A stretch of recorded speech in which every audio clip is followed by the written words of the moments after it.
Couldn't the appearances of Jesus after his crucifixion have been hallucinations? This has been suggested by a number of critics, but I think there are some insuperable problems with the hallucination hypothesis. Number one, the wide variety of the locations, the circumstances, and the witnesses to these appearances belie the hallucination hypothesis. Jesus was not just seen on one occasion, but on many occasions. Not just by one individual, but by many persons.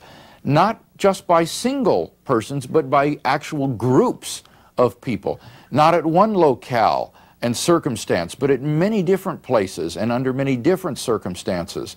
And this wide variety of circumstances, people, locale, and so forth, I think simply makes the hallucination hypothesis quite improbable. A second problem with the hallucination hypothesis is that I think we have good grounds for affirming the historical credibility of the gospel accounts of these appearances.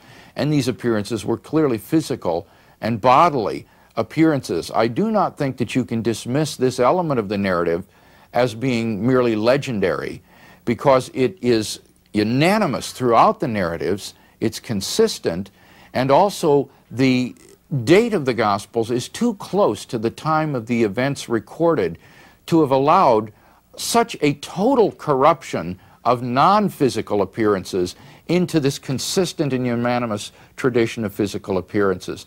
So the very physicality of the resurrection appearances, I think, undercuts the hallucination hypothesis.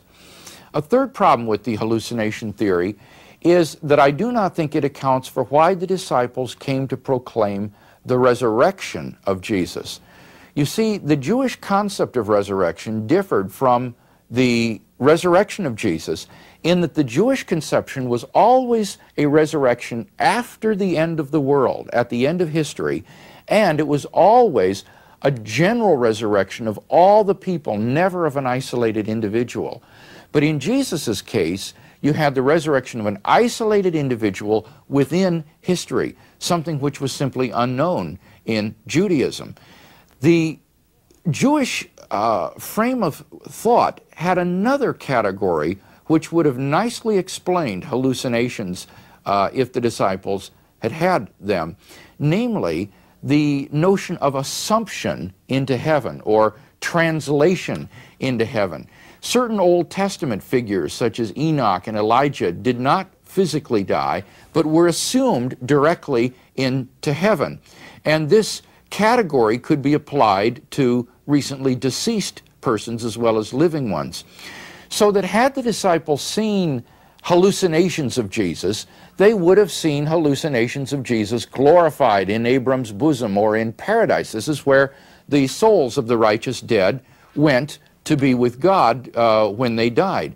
And seeing hallucinations of Jesus glorified like this would at most have led the disciples to proclaim the assumption or the translation of Jesus into heaven, not his resurrection from the dead, which went decisively contrary to Jewish thinking in at least two fundamental respects. And finally, number four, the hallucination hypothesis says nothing to explain the fact of the empty tomb. You have to conjoin some additional independent hypothesis to the hallucination theory in order to explain the empty tomb.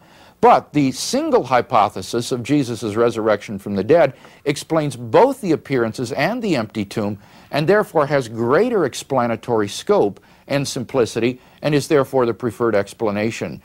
And therefore, for reasons such as these, I think that the hallucination hypothesis is not the best explanation of the evidence.